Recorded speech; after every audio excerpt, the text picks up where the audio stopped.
जैसा कि हम सब जानते हैं, Lord of the rings trilogy जानी जाती है अपनी strong story line, action packed scenes, emotions and adventurous experience के लिए।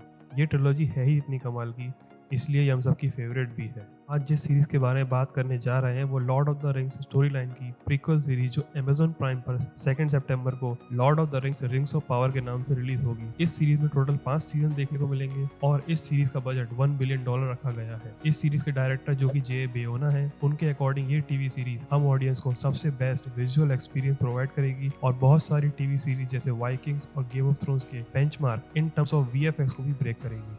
सो दोस्तों, मैं हूं नमन, आप देख रहे हैं एवरीथिंग एक्सप्लेन्ड। Let's begin.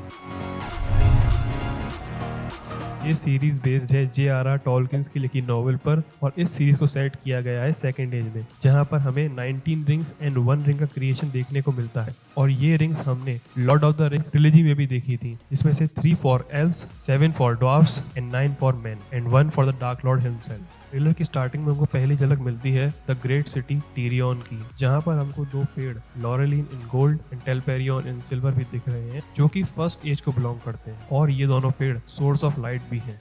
इस चीज से हम ये अंदाजा लगा सकते हैं कि हो सकता है सीरीज के अंदर हमको मल्टीपल एजेस देखने को मिले। इस सीरीज की शूटिंग ज्यादातर न्यूजीलैंड में हुई है और जो इस सीरीज में हमें बैकग्राउंड दिख रहे हैं वो रियल प्लेसेस के हैं, ताकि सीरीज नेचुरली और विजुअली अपीलिंग लगे। उसके बाद ट्रेलर में हमको एक एल्व्स का एक्सपीडिशन भी दिखता है, जो हो सकता है गलाड्रियल इसे लीड कर रही हो। Lord of the rings trilogy में गलाड्रियल का रोल प्ले किया था केट ब्लैंचेट ने और इस सीरीज में यंग गलाड्रियल का रोल प्ले कर रही हैं मॉर्फिट क्लार्क। के बाद हम देख सकते हैं ड्वार्फ सिटी काज़ाडूम को, जो कि मोरिया में है, और आप यहाँ देख सकते हैं ड्वार्फ्स को लाइट को बीम की हेल्प से हार्नेस करते हुए फॉर एग्रीकल्चर एंड वेजिटेशन। और आपको ये ब्रिज तो ध्यान ही होगा जहाँ पर गैंडोल्फ ने बैल रॉक से फाइट करी थी। इसके बाद ट्रेलर में हमको आगे कुछ हार्फुट हॉबिट भी दिखते हैं। Basically J.R.R. टॉलकिन के यूनिवर्स में 3 तरह के हॉबिट एग्जिस्ट करते हैं, फेलोहाइड, हार्फुट्स एंड स्टूल्स। के बाद हमको पहली झलक मिलती है यंग एलरॉन्ड की, जिसका रोल प्ले कर रहे हैं Robert Aramayo, and Lord of the Ring trilogy में इसका रोल प्ले किया था ह्यूगो वीविंग ने। ये अगले ही सीन में एलरॉन्ड गलाड्रियल को बोलता है पुट अप योर स्वॉर्ड। इसका मतलब ये है कि वॉर खत्म हो चुकी है, अब अपने हथियार रख दो। बट इस सीन में हम गलाड्रियल को कंसर्न देख सकते हैं फ्यूचर में आने वाले खतरे के लिए।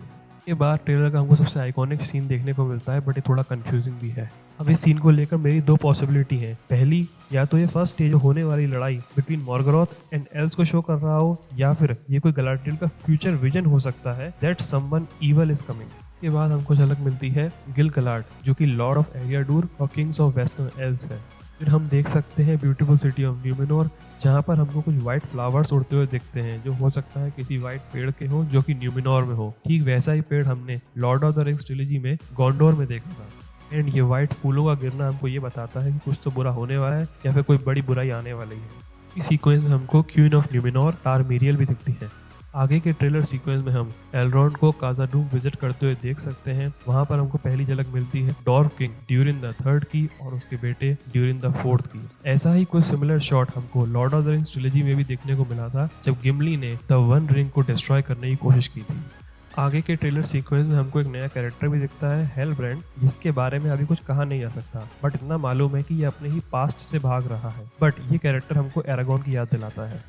उसके बाद ट्रेलर में हम जिनको देख रहे हैं वो एलेंडील हैं, जो कि इसिल्डूर के पिता हैं। इसिल्डूर को हमने Lord of the Ring trilogy में सौरान को हराते हुए देखा था और इसिल्डूर ने ही सौरान की उंगली काटकर रिंग को अलग किया था। रिंग के करप्टिंग नेचर की वजह से वो उसको माउंट डूम में नहीं फेंक पाया, और ये कह सकते हैं कि Lord of the Ring trilogy की शुरुआत भी यहीं से होती है।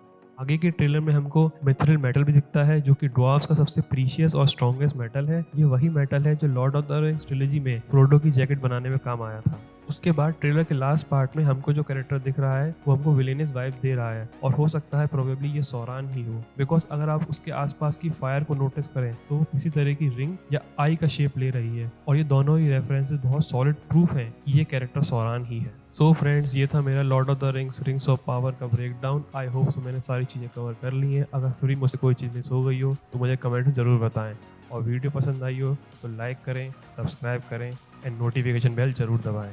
#be updated।